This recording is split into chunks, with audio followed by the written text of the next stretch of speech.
کچھ وقت کے لیے مؤخر کر دیں، تو یہاں پر اللہ تعالیٰ نے لفظ بولا ہے الا امہ.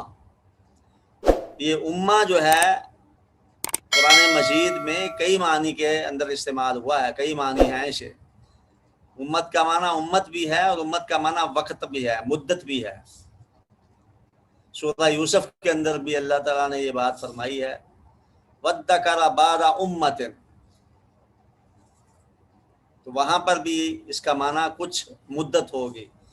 تو وہ جو جیل کے اندر قیدی تھے نا، جن میں سے ایک کو جو ہے پھانسی دے دی اور دوسرے کو رہا کر دیا گیا، تو جسے رہا کیا گیا تھا نا، اس کو پھر کچھ دیر بعد جو ہے کچھ مدت کے بعد یاد آیا، اس نے وہاں پر تو ایک یوسف ہے، اس نے یہ بات کہی تھی کہ میں نے جو ہے وہ بادشاہ کو یہ پیغام دینا ہے.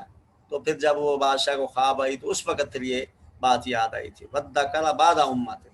تو یہاں پر بھی اللہ سبحانہ وتعالیٰ نے فرمایا اِلَىٰ أُمَّةٍ مَّعْدُودَةٍ، ایک معدود مدت کے لیے ہم اس سے مؤخر کر دیں، کچھ دن مؤخر کر دیں. لا یقولن، تو وہ کہنے لگ جاتے ہیں ما یحبسہ، یہ کافر جو ہے وہ یہ کہنا شروع کر دے بھئی یہ عذاب کیوں نہیں آ رہا، کس چیز نے جو ہے وہ روک دیا ہے اس عذاب کو، کیا چیز مانے ہے اس میں. الا، اللہ تعالیٰ فرماتے ہیں الا، خبردار، آگاہی اختیار کر لو، آگاہ رہو تم. یوم یاتیہم، یہ بات یاد رہے کہ جس دن وہ عذاب آئے گا، یوم یاتیہم، جس دن آئے گا وہ عذاب ان کے پاس، لیس مصروفا عنہم، تو نہیں پھیرا جائے گا، لیسا مصروفا، نہیں پھیرا جائے گا، نہیں ہٹایا جائے گا، عنہم، ان سے. وہ پھر عذاب جب آ جائے گا تو پھر ان سے دور نہیں جائے گا، وہ کوئی اس کو ہٹا نہیں سکے گا، کوئی ان کو پھیر نہیں سکے گا اس عذاب کو ان سے. وحاک بہم، اور گھیر لے گا، وحاک، اور گھیر لے گا، بہم، ان کو، ما کانوا بہ یستہزئون، وہ عذاب جو ہے وہ گھیرے گا ان کو. کیوں گھیرے گا؟ کہ وہ استہزاء کیا کرتے تھے، اس وجہ سے کہ وہ استہزاء کرتے تھے، عذاب کا مذاق اڑاتے تھے، تو اس وجہ سے ان کو پھر گھیر لے گا. ما کانوا جو وہ تھے، بھی اس عذاب کے ساتھ، یستہزئون، استہزاء کرتے، مذاق اڑاتے.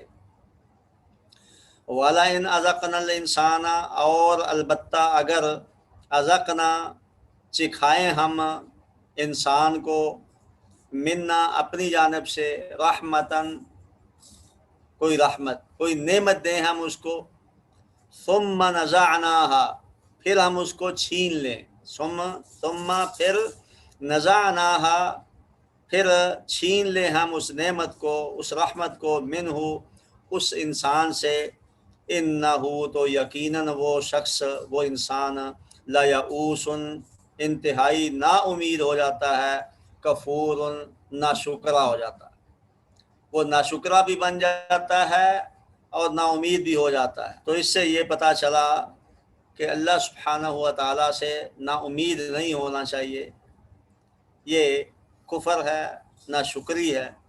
وَلَئِنْ أَذَقْنَاهُ، اور البتہ اگر ہم نے سکھایا اس کو، اذقناہ، جب ہم سکھا دیں اس کو، نعما، نعمتیں، نعمت دیں جب ہم اس کو، کس کے بعد، بعد ضراء مست ہو، اگر ہم نعمت دیں اس کو اس کی تکلیف کے بعد جو اسے پہنچی ہے،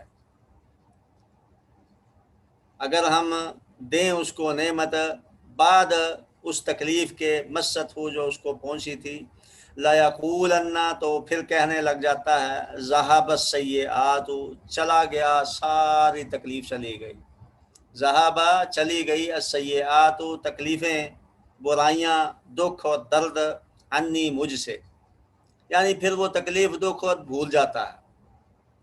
لیکن جب جو ہے وہ تکلیف آتی ہے تو پھر وہ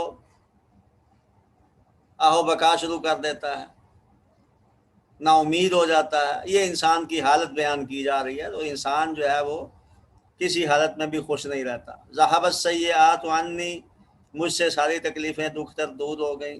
انہ لفرح فخور، یقیناً پھر وہ بڑا خوش ہو جاتا ہے، فخر جو ہے وہ کرنے لگ جاتا ہے، شیخی بگاڑنے لگ جاتا ہے کہ میں نے ایسے کیا، میں نے ایسے کیا، میری وجہ سے یہ ہوا ہے، میری وجہ سے یہ ہوا ہے۔ تو یہ جو ہے وہ اللہ سبحانہ ہوا تعالیٰ کو پھر پسند نہیں ہے، فخر کرنا، شیخیاں بگاڑنا، یہ اللہ کو پسند نہیں ہے۔ الا الذین صبروا، مگر وہ لوگ جنہوں نے صبر کیا ہے، الا الذین صبروا، جو صابر ہیں، صبر کرنے والے ہیں، وعملوا الصالحات، اور عمل کرنے والے ہیں نیک، اعمال صالحہ کرنے والے ہیں، وہ نہ شیخی بگاڑتے ہیں اور نہ نا امیدی جو ہے وہ اس کا اظہار کرتے ہیں، اور نہ شکری کرتے ہیں، نہ شکری کرتے ہیں، نہ امید ہوتے ہیں اللہ سے، اور نہ ہی شیخی بگاڑتے ہیں اور فخر کرتے ہیں، یہ ان کا کام نہیں ہے۔ اولئک لہم مغفرہ، بلکہ یہ صبر کرنے والے، اعمال صالحہ کرنے والے، یہی ہیں وہ لوگ، اعمال جو صالحہ کرنے والے ہیں، مغفرۃ و اجر کبیر، ان کے لیے بخشش ہے اور اجر کبیر ہے، اور بہت بڑا اجر و ثواب ان کو کل قیامت کے روز ملے گا۔ فلعلک، پھر شاید لگتا ہے کہ آپ تارکم بعض ما یوحا، چھوڑنے والے ہوں بعض ما، وہ چیز، یوحا جو وحی کی جاتی ہے، الیک، آپ کی طرف، آپ کی طرف جو وحی کی جاتی ہے اس کو آپ چھوڑنے لگے ہیں۔ وَضَائِقُمْ بِهِ صَدْرُكَ، اور آپ کا جو سینہ ہے، آپ اس سے تنگی محسوس کر رہے ہیں ان لوگوں سے کہ یہ مشرک مومن نہیں ہوتے، مسلمان نہیں ہوتے، کافر جو ہے وہ بات کیوں نہیں مانتے۔ ان یقولوا لولا انزل علیہ کنز، تنگی کس بات سے ہوتی ہے؟ ایک تو بات نہیں مانتے، اور پھر یہ آگے سے حجت کرتے ہیں، باتیں کرتے ہیں، مطالبے کرتے ہیں، کہتے ہیں، کیا کہتے ہیں؟ ان یقولوا، کہ یہ کافر کہیں گے، لولا، کیوں نہیں، انزل علیہ، نازل کیا گیا اس پر، کنز، کوئی خزانہ، او جاء معہ ملک، یا پھر اس کے ساتھ کیوں نہیں آیا کوئی فرشتہ۔ کبھی جو ہے وہ کہے کوہ صفا کو سونے کا بنا دو، کبھی جو ہے یہ کر دو، کبھی یہ کر دو، یہ باتیں جو ہے وہ کرتے ہیں۔ تو نبی صلی اللہ علیہ وآلہ وسلم کو فرمایا کہ یہ کافروں کا، یہ ان کا وتیرہ ہے، اس طرح کی باتیں جو ہے وہ کرتے ہیں۔ بلکہ دوسری آیت میں اللہ سبحانہ و تعالیٰ نے فرمایا ہے کہ ان کا یہ بھی کہتے تھے وہ اپنے نبیوں کو، وَقَالُوا مَا لِهَٰذَا الرَّسُولِ يَأْكُلُ الطَّعَامَ وَيَمْشِي فِي الْأَسْوَاقِ، اس رسول کو کیا ہے کہ بھئی یہ کھانا بھی کھاتا ہے، بازاروں میں بھی جاتا ہے۔ لولا انزل الیہ ملک فیکون معہ نذیرا، تو یہ اس کے ساتھ فرشتہ کیوں نہیں اتارا گیا جو ساتھ ساتھ ڈرائے بھی، بھئی اس کی بات مان لو، نہ مانو گے تو تمہیں یہ سزا ملے گی۔ اور یلقا الیہ کنز، اس پر جو ہے وہ کوئی خزانہ کیوں نہیں اتارا گیا۔ اور تکون لہ جنت یاکل منہا، کوئی باغ کیوں نہیں اس کو دے دیے گئے باغات، ہم اس میں سے پھل کھائیں۔ اور وقال الظالمون ان تتبعون الا رجلا مسحورا، سورہ الفرقان میں اللہ سبحانہ و تعالیٰ نے یہ فرمایا ہے۔ تو یہاں پر یہ بات کہی ہے اللہ سبحانہ و تعالیٰ نے کہ یہ کافر جو ہے یہ باتیں کرتے ہیں آپ سے، آپ اس سے تنگ نہ ہوں، آپ کو یہ جو ہے اس سے تنگی محسوس نہیں کرنی چاہیے۔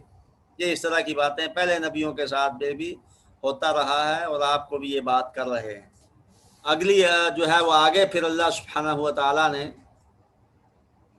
کہا ہے کہ آپ تو صرف ڈرانے والے ہیں، آپ ان کو تبلیغ کیجئے، ڈرا دیجئے، باقی معاملہ اللہ کے سپرد۔ انما انت نذیر، نہیں سوائے اس بات کے آپ تو ڈرانے والے ہیں عذاب سے، کہ بھائی اگر ایمان لے آؤ گے تو بدلہ ملے گا اس کا، اور اگر نہیں مانو گے تو پھر تمہیں سزا ملے گی۔ میں تو ڈرانے کے لیے آیا ہوں، میرا تو کام پیغام پہنچا دینا ہے۔ واللہ علی کل شیء وکیل، اور اللہ سبحانہ و تعالی ہر چیز پر نگران ہے، اس کے علم میں ہے، پتہ ہے اس کو، وہ دیکھ رہا ہے، نگرانی کر رہا ہے تمہاری، کیا کرتے ہو تم۔ اگلی آیت میں اعجاز قرآن ہے، قرآن مجید کا جو ہے وہ اعجاز بیان ہوا ہے کہ قرآن ایک معجزہ ہے۔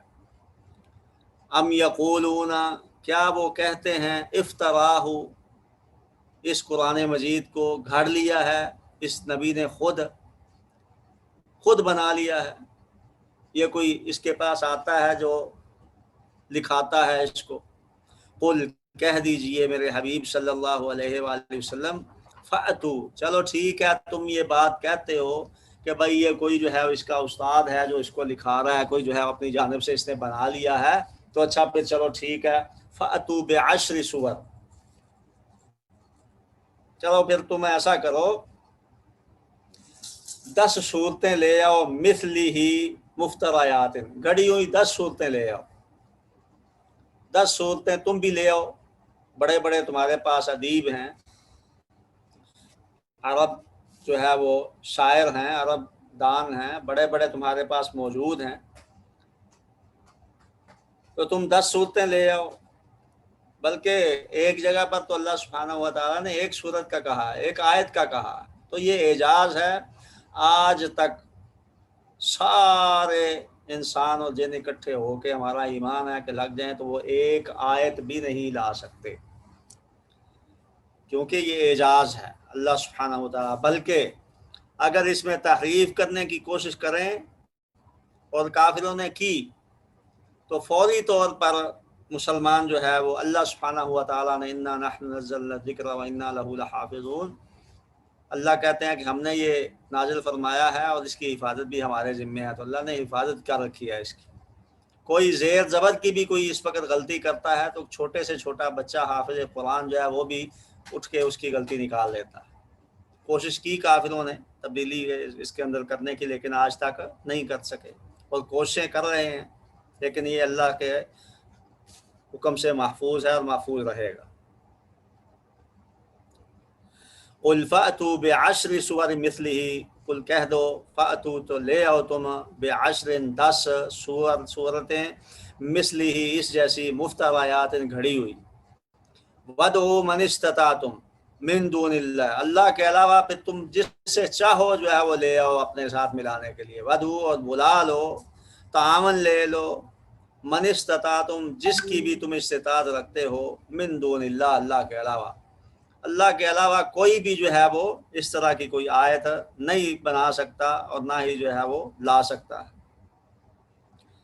ان کنتم صادقین، اگر تم اپنے دعوے میں سچے ہو کہ تم نے اپنی جانب سے یہ گھڑ لیا ہے، بنا لیا ہے۔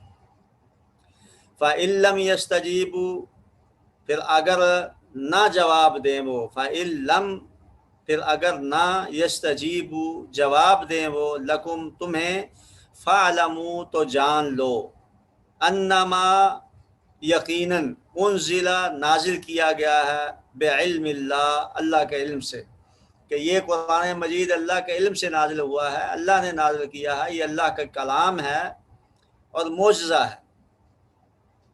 وَأَلَّا الہ، اور یہ بھی اپنے علم میں رکھو، جان لو، وَأَلَّا اور نہیں ہے، الہ کوئی معبود برحق، الا ہو مگر وہی، اللہ سبحانہ و تعالیٰ کے علاوہ کوئی معبود برحق نہیں ہے۔ فَهَلْ أَنْتُمْ مُسْلِمُونَ، تو کیا اب تم مسلمان ہوتے ہو کہ نہیں، اب بھی مانتے ہو کہ نہیں مانتے؟ اسلم تسلم، بات مان لو، مطیع ہو جاؤ، اب بھی تم مطیع ہوتے کہ نہیں ہوتے۔ من کانا یرید الحیات الدنیا، جو کوئی بھی چاہتا ہے، من کانا من جو، کانا یرید وہ چاہتا ہے، الحیات الدنیا دنیا کی زندگی، وزینتہا اور اس کی زینت، اس کی زیبائش چاہتا ہے، زیب و زینت چاہتا ہے، کہ دنیا کا مال ہو، متاع ہو، خوبصورتیاں ہو، یہ سب کچھ ہو، نوفی الیہم اعمالہم فیہا، تو اللہ کہتا ہے کہ بھئی جو تو دنیا کا مال چاہتا ہے، دنیا کی زیبائش چاہتا ہے، زیب و زینت چاہتا ہے، تو پھر ہم کیا کرتے ہیں، جو اس نے اعمال اچھے کیے ہوتے ہیں اس کا بدلہ ہم دنیا میں اس کو دے دیتے ہیں۔ نوفی تو ہم وفا کرتے ہیں، پورا پورا بدلہ دے دیتے ہیں ان کو، الیہم ان کو، اعمالہم ان کے اعمال کا، ان کے اعمال کا، فیہا اس دنیا میں، دنیا کے اندر ہی وہ معاملہ ختم ہو جاتا ہے، پھر کل آخرت کے بعد جو ہے وہ آخرت میں ان کو کچھ نہیں ملے گا۔ وَهُمْ فِيهَا لَا يُبْخَسُونَ، اور جو زیبا زینت چاہتے ہیں وہ لوگ اس دنیا میں، فیہا اس دنیا میں، لا یبخسون ان کو کوئی جو ہے وہ خسارہ نہیں ہوتا، کوئی جو ہے وہ کمی نہیں ہوتی، پھر اس کے اندر وہ پورے کا پورا ان کو اس کا بدلہ دے دیا جائے گا۔ اور فرمایا پھر کہ یہی لوگ جن کو یہ دنیا میں مل جائے، جو دنیا کی جو ہے وہ زیب و زینت اختیار کرنا چاہتے ہیں، مانگتے ہیں، طلب کرتے ہیں، اولئک الذین، یہی وہ لوگ ہیں، لیس لہم فی الآخرۃ الا النار، آخرت میں ان کے لیے سوائے آگ کے کچھ نہیں ہے، لیس لہم نہیں ہے ان کے لیے، فی الآخرۃ آخرت میں، الا النار مگر نار، مگر آگ۔ تو پھر ان کو آخرت میں اس اعمال کا بدلہ نہیں ملے گا، سزا ملے گی جہنم۔ وَحَبِطَ مَا صَنَعُوا، اور برباد ہو گیا ما وہ صنعوا جو انہوں نے کیا، جو بھی اعمال کیے دنیا کے اندر وہ سارے کے سارے حبت ہو گئے، اس کا کوئی اجر نہیں، کوئی ثواب نہیں ان کا، کیونکہ وہ دنیا کا مال چاہتے تھے۔ جیسا کہ حدیث میں بھی آتا ہے، نبی صلی اللہ علیہ وسلم نے فرمایا اول ما تسعر به الجہنم بہ النار، کہ سب سے پہلے جو جہنم کی آگ جب جلائی جائے گی تو اس میں 3 قسم کے بندے ڈالے جائیں گے۔ کون کون سے ہیں؟ جو دنیا کا مال چاہتے ہیں، جو ان اعمال سے ان کا معاملہ جو ہے دنیا کی زیب و زینت ہے۔ کون ہے وہ؟ ایک عالم دین ہے جس کی نیت یہ تھی کہ لوگ مجھے عالم کہیں، علامہ کہیں، فہمہ کہیں، قاری قرآن کہیں۔ دوسرا وہ سخی ہے جو اپنی سخاوت سے صرف یہ کہنا جو ہے وہ ثابت کرنا چاہتا تھا کہ مجھے لوگ سخی کہیں، بڑا خرچ کرتا ہے۔ اور تیسرا جو شہید تھا، جو ہے وہ اللہ کی راہ میں لڑنے والا، اس کی جو خواہش تھی کہ مجھے لوگ شہید کہیں، مجھے کہیں بڑا بہادر ہے۔ تو یہ دنیا کی زیب و زینت ہے، تو سب سے پہلے یہ جہنم میں ڈالے جائیں گے۔ تو یہاں پر وہی بیان ہوا ہے کہ ان کو آخرت میں کچھ نہیں ملے گا، دنیا میں ان کو مل جائے گا، اور آخرت میں لیس لہم فی الآخرۃ الا النار، جہنم کے علاوہ ان کو جو ہے پھر آخرت میں کچھ نہیں ملے گا۔ وَحَبِطَ مَا صَنَعُوا، اور اب دیکھیں یہ اعمال جو 3 بیان کیے نبی علیہ الصلوۃ والسلام نے، جہاد کرنا، اور پھر دین کا علم سیکھنا سکھانا، اور سخاوت کرنا، یہ بہت بڑے عمل ہیں، چوٹی ہے جو ہے وہ چوٹی کے اعمال صالحہ ہیں، لیکن ان کی جو نیت تھی وہ دنیا کی زیب و زینت تھی، تو اللہ تعالیٰ نے جو ہے ان کو اعمال کو ختم کر دیا، حبط کر دیا، اور اس کے بدلے میں ان کو سزا دی۔ تو اللہ نے فرمایا وَحَبِطَ مَا صَنَعُوا، اور تباہ کر دیے گئے، حبط ہو گئے ان کے وہ عمل جو انہوں نے کیے تھے، فیہا اس دنیا میں، وَبَاطِلٌ مَا كَانُوا يَعْمَلُونَ، اور ضائع ہو گئے جو وہ ما كانوا يعملون عمل کرتے تھے، جو وہ دنیا میں عمل کرتے تھے وہ ضائع ہو گئے، کیونکہ ان کا مقصد، ان کا جو ہے مطمع نظر، ان کا ٹارگٹ، ہدف جو تھا وہ دنیا تھا، نہ کہ آخرت۔ أَفَمَنْ كَانَ عَلَى بَيِّنَةٍ مِّن رَبِّهِ، اور کیا آفامن، کیا وہ شخص جو طالب دنیا جیسا ہو سکتا ہے، آفامن کیا ہو سکتا ہے وہ شخص، کان علی بینۃ جو واضح دلیل پر ہے، من ربہ اپنے رب کی جانب سے، ویتلوہ شاہد منہ، اور اس کے پیچھے ایک گواہ ہے اس کی جانب سے، اللہ کی جانب سے، ومن قبلہ، اور اس سے پہلے، کتاب موسیٰ، موسیٰ علیہ السلام کی کتاب ہو، یعنی کہ کیا وہ جو دنیا کا طالب ہے، اور کیا وہ جو اللہ کی طرف سے واضح دلیل پر ہے، اور اس کے جو ہے وہ ایک ساتھ گواہی بھی موجود ہے۔ نبی اکرم صلی اللہ علیہ وسلم نے بھی فرمایا، بلکہ قرآن مجید میں بھی یہ ہے کہ ہم جو ہیں وہ گواہی دیں گے پہلی امتوں کی، اور ہم نبیوں کی بھی گواہی دیں گے، نبی علیہ السلام بھی گواہی دیں گے۔ تو یہی مراد ہے کہ ان کے ساتھ گواہ بھی ہو اللہ کی جانب سے، وَمِن قَبْلِهِ کتاب موسیٰ، اور اس سے پہلے موسیٰ علیہ السلام کی کتاب، اماماً وہ پیشوا تھی، یعنی اس پہ عمل کیا جاتا تھا، وَرَحْمَةً، اور رحمت ہے لوگوں کے لیے، اولئک یؤمنون بہ، یہی لوگ ہیں جو اس پر ایمان رکھتے ہیں، اس قرآن مجید پر بھی رکھتے ہیں ایمان، اور اس پر جو پہلی کتابیں ہیں اس پر بھی ایمان رکھتے ہیں۔ وَمَن یکفر، اور جو کوئی کفر کرے اس قرآن کے ساتھ، من الاحزاب، گروہوں میں سے، چاہے وہ یہودی ہوں، چاہے وہ نصرانی ہوں، کوئی بھی ہو، چاہے وہ مسلمان ہو، فالنار موعدہ، تو آگ اس کا وعدہ ہے، یعنی اس کا وعدہ ہے، کیا معنی کہ اس کو جہنم میں پھینکا جائے گا جو اس قرآن مجید کا انکار کرے گا۔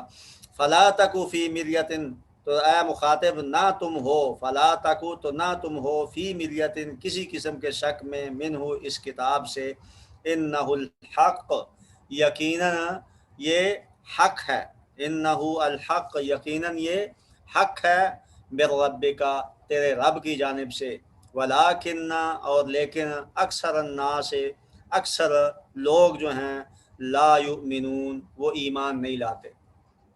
ایمان کا معنی پتہ جو ہے وہ پہلے بیان کیا جا چکا ہے، کئی دفعہ مشائخ نے بیان بھی کیا ہوگا کہ ایمان کیا ہے، اس میں 3 چیزیں ہیں۔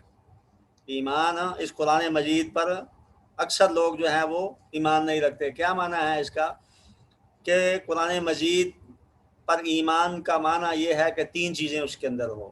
قرآن مجید کو مانا جائے کہ یہ اللہ کی جانب سے ہے، اور پھر دل کے اندر بھی یہی ہو، زبان سے بھی یہی ہو، اور جو پڑھ رہے ہیں، جو کہا جا رہا ہے زبان سے اور دل میں ہے، اس کو اپنے اوپر فٹ کریں۔ یعنی معنی کیا ہوا کہ جو قرآن مجید کے اندر موجود ہے احکام، اس کو جب تک ہم اپنے اوپر لاگو نہیں کریں گے، مومن نہیں جو ہے وہ اس پر ایمان نہیں ہوگا۔ اس پر ایمان اسی شکل میں مکمل ہوتا ہے جب تک جو اس کے اندر موجود ہے، بیان ہوا ہے، اس کو ہم اپنے جسم کے اوپر، اپنے جو ہے وہ اوپر، اپنی جان کے اوپر اس کو لاگو کریں۔ تو لیکن اکثر اللہ نے فرمایا یہ لوگ نہیں کرتے ہیں، اس پر ایمان نہیں رکھتے۔ ومن ازلم، اور کون شخص زیادہ ظالم ہے، ممن، اس شخص سے ہو سکتا ہے کون زیادہ ظالم، افترا علی اللہ کذبا، جس نے جھوٹ باندھا اللہ پر، جس نے افطرا باندھا۔ اولئک یعرضون علی ربہم، یہی ہیں وہ لوگ، پیش کیا جائے گا ان کو اپنے رب پر، ویقول الاشہاد، اور پھر گواہ جو ہیں وہ کہیں گے، کیا کہیں گے، ہؤلاء الذین، یہی ہیں وہ لوگ، کذبوا علی ربہم، جنہوں نے جھوٹ بولا تھا اپنے پروردگار پر، الا، خبردار، لعنت اللہ علی الظالمین، ظالموں پر اللہ سبحانہ و تعالیٰ کی لعنت ہے۔ لعنت کا معنی ہے اللہ تعالیٰ کی رحمت سے جو ہے وہ دور ہیں۔ الذین یصدون عن سبیل اللہ، وہ لوگ جو روکتے ہیں اللہ کی راہ سے، اللہ کی راہ سے جو روکتے ہیں، وَيَبْغُونَهَا عِوَجًا، اور وہ تلاش کرتے ہیں ٹیڑھا پن، کج روی اختیار کرتے ہیں، وَهُمْ بِالْآخِرَةِ هُمْ کافرون، اور یہی ہیں وہ لوگ جو کافر ہیں آخرت کے ساتھ، جو کفر کا جو ہے کفر کرتے ہیں آخرت سے، یعنی انکار کرتے ہیں آخرت کا کہ نہ میدان محشر ہوگا، نہ رب کے سامنے پیشی ہوگی، نہ حساب و کتاب ہوگا۔ اولئک لم یکونوا معجزین فی الارض، یہی لوگ ہیں، یہ وہ لوگ ہیں کہ نہیں ہیں وہ عاجز کرنے والے، فی الارض، زمین میں جو ہے وہ عاجز نہیں کسی کو کر سکتے۔ وما کانا، اور نہیں تھا ان کے لیے، من دون اللہ، من اولیاء، اللہ کے علاوہ کوئی اور دوست اور کوئی کارساز، کوئی حمایتی جو ہے وہ ان کے اللہ کے علاوہ کوئی نہیں۔ یضاعف لهم العذاب، پھر ان کو ڈبل عذاب دیا جائے گا، کل قیامت کے دن ان کو ڈبل جو ہے وہ عذاب دیا جائے گا۔ ما کانوا یستطیعون السمع، یہ نہ سننے کی استطاعت رکھتے تھے، یعنی معنی کیا ہے کہ حق سننے کی استطاعت نہیں تھی ان کے اندر۔ آج بھی کچھ لوگ دیکھ لیں، جب حق بیان کیا جاتا ہے تو پھر کیا کرتے ہیں، پھر جو ہے وہ تان و تشریح شروع کرتے ہیں، تم ایسے ہو، تم ایسے ہو، تم ایسے ہو، یہ باتیں شروع ہو جاتی ہیں۔ تو اللہ تعالیٰ فرماتے ہیں ما کانوا یستطیعون السمع، وہ سننے کی، حق سننے کی استطاعت نہیں رکھتے تھے، وما کانوا یبصرون، اور نہ ہی وہ حق کو دیکھنے کی استطاعت، ان میں نہ حق کو دیکھنے کی استطاعت ہے، نہ حق کو سننے کی استطاعت ہے، تو ان کو ڈبل عذاب ہوگا۔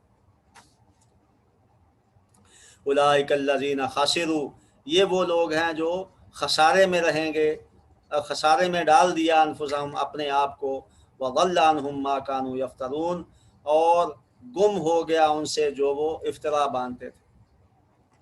حق کو نہیں سنتے، حق کو نہیں پہچانتے، حق کو نہیں دیکھتے اور یہ معاملات کرتے ہیں تو پھر خسارہ ہی خسارہ ہے۔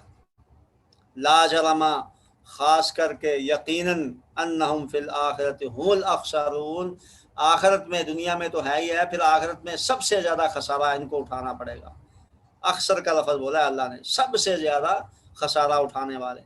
ان الذین آمنوا، یقیناً وہ لوگ جو مومن ہیں، ایمان لائے ہیں، وعملوا، اور اعمال صالحہ کیے ہیں، وعملوا الصالحات، واخبتوا، اور انہوں نے عاجزی اختیار کی ہے، الی ربہم، اپنے رب کی جانب، اپنے رب کے سامنے عاجز ہو گئے ہیں، اولئک اصحاب الجنہ، تو یہی ہیں وہ جنت والے، ہم فیہا خالدون، جس میں یہ ہمیشہ ہمیشہ کے لیے گا۔ جہاں پر کفار کا ذکر ہوتا ہے اس کے ساتھ ہی مومنوں کا، جہاں پر جہنم کا ذکر ہوتا ہے اس کے ساتھ ہی پھر جو ہے وہ جنت کا ذکر ہوتا ہے۔ یہ اللہ سبحانہ و تعالیٰ کا جو ہے وہ اسلوب بیان ہے قرآن مجید۔ مثل الفریقین، ان دونوں گروہوں کی مثال ایسے ہے، یہ جو اوپر دونوں مثال گروہ بیان ہوئے ہیں، ایک جہنم والا اور ایک ایمان والا، اور ایک وہ کافر اور ایک جو ہے وہ مومن، یہ دونوں کی مثال کیا ہے؟ کالاعمی والاصم والبصیر، اندھے اور بہرے اور دیکھنے والے اور سننے والے کی ہے۔ مثال جو ہے وہ ایسے ہے کہ ایک اندھا اور بہرا ہو اور ایک دیکھنے والا اور سننے والا ہو، بالکل ایسے ہی مثال ہے۔ حل یستویان، اللہ کہتے ہیں حل یستویان، کیا یہ دونوں برابر ہو سکتے ہیں کہ اندھا اور بہرا ہو اور ایک سننے والا اور جو ہے وہ دیکھنے والا ہو؟ کیا یہ برابر ہو سکتے ہیں؟ مثلا، مثال کے افلا، حل یستویان مثلا، کیا یہ دونوں مثالیں جو ہیں وہ مل سکتی ہیں، کبھی برابر ہو سکتے ہیں؟ یہ کبھی نہیں۔ افلا تذکرون، تو پھر تم نصیحت کیوں نہیں حاصل کرتے؟ تو اللہ سبحانہ و تعالیٰ نے یہ دونوں گروہوں کا بیان کر کے آخر میں پھر فرمایا کہ یہ مثال جو ہے وہ دونوں کی برابر ہو ہی نہیں سکتے۔ جب یہ برابر نہیں ہو سکتے تو پھر تمہیں نصیحت کیوں نہیں حاصل ہوتی کہ مومن یہ ہے، کافر یہ ہے، اس کو یہ ملے گا، اس کو یہ ملے گا۔ اللہ سبحانہ و تعالیٰ ہمیں نصیحت حاصل کرنے کی توفیق عطا فرمائے، قرآن مجید کو سمجھنے اور اس پر عمل کرنے کی توفیق عطا فرمائے۔ یہاں پر رکوع مکمل ہو جاتا ہے انشاءاللہ العزیز، باقی جو ہے وہ آپ کو ہفتے والے دن آگے پڑھایا جائے گا۔ السلام علیکم شیخ۔ هل يستوي الأعمى والأسمي والبصير والسميع، یا ان دونوں میں جو فرق ہے اس کو ذرا واضح الفاظ میں ذرا تفصیل میں بیان کیجئے، جو تاکہ جو ہے دوسروں کو بھی سمجھ میں آئے کہ بھئی یہ اندھے اور بہرے کون ہوتے ہیں اور دیکھنے والے اور سننے والے کون ہوتے ہیں۔ یہ کھلے الفاظ میں بیان کیجئے۔ مولانا آج ایک صاحب بھی شریک ہوئے ہیں، وہ بھی استفادہ حاصل کریں گے، انہوں مسلم ہیں۔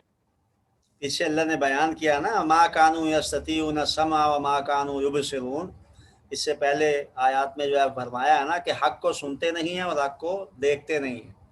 تو بالکل یہی ہے کہ جو حق کو دیکھتا سنتا نہیں ہے وہ ایسے ہی ہے جیسے وہ گونگا اور بہرا ہے۔ یعنی حق، آج بھی کچھ لوگ ایسے مل جائیں گے آپ کو مسلمانوں میں ہی کہ جب ان کے سامنے قرآن کی آیت پیش کی جاتی ہے، حدیث پیش کی جاتی ہے، تو وہ اس سے اعراض کرتے ہیں۔ وہ کہتے ہیں نہیں جی ہمیں تو یہ کہا گیا ہے، ہم تو یہ جو ہے وہ مانیں گے۔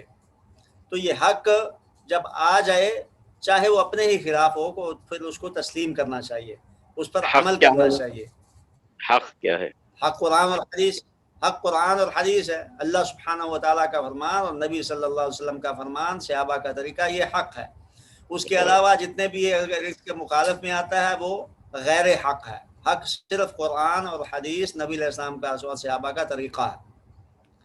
تو اللہ تعالیٰ نے یہ فرمایا کہ یہ جو بہرا اور گونگا ہے وہ حق سے بہرا اور حق سے گونگا ہے، نہ حق بیان کرتا ہے اور نہ حق سنتا ہے۔ اور جو سننے والا ہے اور دیکھنے والا ہے وہ حق کو سنتا بھی ہے، حق کو دیکھتا بھی ہے اور اس پر عمل بھی کرتا ہے پھر۔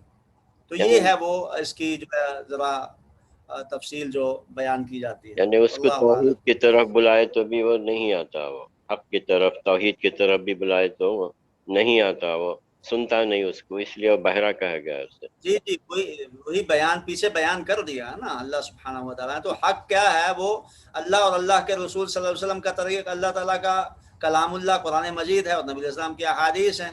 نبی علیہ السلام کا طریقہ ہے، توحید ہے، شرک کی بےخونی ہے۔ نبی علیہ السلام نے جو فرامین جاری کیے ہیں اپنی زبان مبارک سے، ان پر عمل کرنا ہے، ان کو سننا ہے، آگے پہنچانا ہے، قرآن مجید کو پڑھنا سمجھنا، اس کو آگے پہنچانا ہے۔ اور جو یہ طریقہ نبی علیہ السلام کے صحابہ نے اختیار کیا ہے اسی کو اختیار کیے رکھنا ہے، یہ حق ہے۔ اور اس کے علاوہ جو ہے وہ کوئی اگر کرتا ہے اپنی باتیں کر کے کسی کو منانا چاہتا ہے تو یہ حق نہیں ہے۔ ذی الحجہ کے 10 دنوں کی فضیلت کے بارے میں کچھ بیان کر دیجیے۔ جی، ذی الحجہ کے متعلق جو ہے وہ ابھی آج کتنی تاریخ ہے تو اس کو آج 28، ہاں ہفتے والے دن انشاءاللہ بیان کریں گے اس کے بارے میں۔ ابھی تو 2-3 دن رہتے ہیں۔ عشرہ ذی الحجہ جو ہے اس میں مسائل قربانی کے مسائل ہیں، بلکہ نبی صلی اللہ علیہ وسلم سے یہ بات ثابت ہے کہ آپ صلی اللہ علیہ وسلم نے فرمایا کہ جو شخص قربانی کرنا چاہتا ہے جب ذی الحجہ کا چاند نظر آ جائے تو پھر اپنے وہ ناخن وغیرہ جو ہے وہ جسم کے بال کے جو ہے وہ مت کٹائے، تو یہ قربانی کرنے والے کے لیے ہے۔ اور پھر حدیث میں بھی یہ بھی آتا ہے کہ ان 10 دنوں میں نبی صلی اللہ علیہ وسلم نے فرمایا کہ اللہ تعالیٰ کو اعمال جو ہے وہ بہت زیادہ پسند ہے، باقی کسی اور دن میں اتنے اعمال اتنے پسند نہیں جتنے ان 10 دنوں میں، یعنی ذی الحجہ کے 10 دن پہلے۔ اور اللہ تعالیٰ نے بھی قرآن مجید میں فرمایا والفجر وليال عشر، یہ 10 راتوں کی قسم اٹھائی ہے، تو یہی 10 راتیں جو ہے وہ یکم ذی الحجہ سے لے کر جو ہے وہ 9 ذی الحجہ، اور اگر کوئی روزہ رکھنا چاہے تو پھر یہ بھی اس کے اندر 9 ذی الحجہ کا روزہ بھی آتا ہے، یوم عرفہ کا، وہ بھی بہت بڑی فضیلت ہے اس کی۔ 1 سال کے روزے جو ہے وہ گناہ، جو روزہ رکھنے کا 1 سال کے گناہ معاف ہوتے ہیں۔ تو عام طور پر ہمارے ہاں جو برے صغیر میں ہیں 9 روزے مکمل رکھتے ہیں، تو ٹھیک ہے، کوئی ایسا مسئلہ نہیں ہے، کیونکہ حدیث میں آتا ہے کہ نبی علیہ الصلوۃ والسلام نے فرمایا حب الاعمال، سب سے زیادہ پسندیدہ اعمال اللہ کے ہاں ان 10 دنوں میں ہے۔ تو انشاءاللہ العزیز یہ ہفتے والے دن آپ کو تفصیل کے ساتھ جو جن کا درس ہوگا اس دن وہ بیان بھی کریں گے، ان سے سوال بھی کر لیجئے، کیونکہ جتنا زیادہ قریب ہو جائے اتنا ہی زیادہ جو ہے وہ بہتر رہتا ہے یادگیری میں، تاکہ اس اعمال جو ہے اس طرح کے کیے جا سکیں۔ تو یہ مختصر طور پر میں نے آپ کو بتا بھی دیے۔ جزاک اللہ خیر۔ یہ جو بال وغیرہ کاٹنے کا مسئلہ ہے یہ صرف قربانی کرنے والے شخص کے لیے، سارے اہل خانہ کے لیے نہیں۔ ہمارے ہاں معروف ہے جی سارے گھر والے جو ہیں وہ بال نہیں کاٹتے ہیں اور وہ ناخن وغیرہ نہیں کاٹتے ہیں، تو یہ بات ٹھیک نہیں ہے۔ وہ صرف نبی علیہ السلام نے فرمایا من اراد جو شخص ان یضحی، جو شخص قربانی کرنا چاہتا ہے۔ تو اب قربانی کون کرنا چاہتا ہے؟ وہ گھر کا جو سربراہ ہے وہ ہے۔ ہاں ثواب سب کو ملے گا، لیکن جو ناخن کاٹنے کا معاملہ ہے وہ صرف اس شخص کے لیے ہے۔ یہ 10 دن کے روزوں کے بارے میں بتا دیجیے۔ جی، روزے جو ہیں وہ روزے کیا اعمال صالحہ کوئی بھی ان 10 دنوں میں کیے جائیں، سب سے زیادہ اللہ تعالیٰ کو ان ایام میں کیے گئے اعمال پسند ہیں، کیونکہ نبی اکرم صلی اللہ علیہ وآلہ وسلم سے یہ بات ثابت ہے آپ علیہ الصلوۃ والسلام سے کہ ان دن میں سب سے زیادہ جو پسند کیے جاتے ہیں اللہ کے ہاں وہ اعمال، وہ سب سے زیادہ پسند ان 10 دنوں میں ہے۔ اور وہ کان نبی علیہ السلام جو ہے وہ سبحان اللہ والحمد للہ اللہ اکبر، یہ بھی جو ہے وہ اسی طریقے سے نبی اکرم صلی اللہ علیہ وسلم جو ہے یوم عرفہ کا روزہ رکھتے تھے۔ تو یوم عرفہ کا روزہ آپ کو بتایا بھی جائے گا ان ایام میں، خاص کر کے آخر میں آ کے، کہ صحیح مسلم کی روایت ہے نبی اکرم صلی اللہ علیہ وسلم نے احتسب علی اللہ ان یکفر السنۃ التي قبلہ والسنۃ التي بعدہ، 1 سال کے گناہ جو ہے وہ معاف ہوتے ہیں آئندہ کے اور 1 سال کے پہلے کے، یعنی 2 سال کے گناہ جو ہیں وہ 1 سال پیش کی اور 1 سال گزرا ہوا، جو یہ دونوں نبی اکرم صلی اللہ علیہ وسلم نے فرمایا مل عمل فی ایام افضل فی هذه العشر قالوا ولا الجهاد قال ولا الجهاد الا رجل خرج بخاطر بنفسه وماله فلم يرجع بشيء۔ صحیح بخاری میں یہ حدیث موجود ہے کہ نبی علیہ السلام نے فرمایا کہ ان 10 دنوں میں کوئی بھی عمل کیا جائے وہ کسی اور دن میں جو ہے وہ اس کے برابر نہیں ہو سکتا، سب سے افضل ہے۔ تو صحابی نے کہا جی کہ جہاد اللہ کے راہ میں، نبی علیہ السلام نے ہاں جہاد بھی جو ہے وہ ان دنوں میں سب سے بہتر ہے، باقی دنوں میں اگر کیا جائے تو وہاں پہ زیادہ ثواب نہیں ہوگا، الا یہ کہ وہ ایک شخص اپنا مال بھی لے، جان بھی لے، نکل جائے اور پھر واپس کچھ بھی نہ لے کے آئے، یعنی شہید ہو جائے، وہ جو ایسا ہے۔ تو اس سے یہ پتہ چلتا ہے کہ ان ایام میں جو ہے وہ جو بھی عمل کیا جائے گا وہ دوسرے دنوں کے بنسبت زیادہ ثواب کا جو ہے وہ حامل ہوگا، چاہے وہ روزہ ہو، چاہے وہ جو ہے وہ صدقہ خیرات ہو، چاہے وہ سبحان اللہ الحمدللہ اللہ اکبر لا الہ الا اللہ ذکر و اذکار ہو، چاہے وہ نماز نفلی ہو، کوئی بھی عمل ہو، وہ سارے کا سارا ان ایام میں سب سے زیادہ ثواب کا حامل ہوگا، کیونکہ ما من عمل کہہ دیا نبی علیہ السلام نے کہ کوئی عمل ایسا نہیں ہے جو ان ایام میں کیا جائے اور دوسرے ایام میں برابر۔ 10 دن روزے رہ سکتے کیا شیخ؟ 10 دن نہیں، 10واں دن تو جو ہے عید کا ہے، عید والے دن تو منع ہے نا، حرام ہے عید والے دن روزہ رکھنا۔ ہاں نہیں 9 رکھ پہلی سکتے تاریخ ہیں، ہاں 9 رکھ سکتے ہیں، 9 روزے جو ہے وہ رکھ سکتے ہیں، نفلی روزے جو ہیں وہ 9 رکھ سکتے ہیں، کوئی بات نہیں، لیکن یہ کہا جائے کہ نبی علیہ السلام نے 9 روزے رکھے ہیں، وہ حدیث میں جو ہے وہ میرے ذہن میں تو نہیں ہے کوئی ایسی حدیث میں، لیکن رکھ سکتے ہیں، نفلی روزہ ہے، آپ روزانہ رکھیے یکم سے لے کر 9 ذی الحجہ تک۔ نبی اللہ سبحانہ تعالیٰ کا آسمان و زمین بننے سے پہلے، بنانے سے پہلے جو ہے وہ عرش کہاں تھا؟ آیت نمبر 7 میں ہے شیخ۔ وَكَانَ عَرْشُهُ عَلَى الْمَاءِ۔ ٹھیک ہے، اللہ جزائے خیر دے آپ کو، دعا میں یاد رکھیے، اللہ ہمیں دین کو سمجھنے، قرآن مجید کو سمجھنے اور عمل کرنے کی توفیق عطا فرمائے۔ اللہ تعالیٰ آپ کو صحت و سلامتی عطا فرما، حیات عطا فرما، خوشیاں عطا فرما، آپ کے خانہ کو سلامتی عطا فرما، خوشیاں عطا فرما۔ اللہ رب العالمین آپ کی نیک مقاصد میں کامیابی عطا فرما اور آپ کو کہ رضا خوشنودی عطا فرما اللہ کی۔ آمین۔ سبحانک اللہم و بحمدک نشہد ان لا الہ الا انت نستغفرک و نتوب الیک۔ جزاکم اللہ خیرا کثیرا۔ السلام علیکم و رحمۃ اللہ وبرکاتہ۔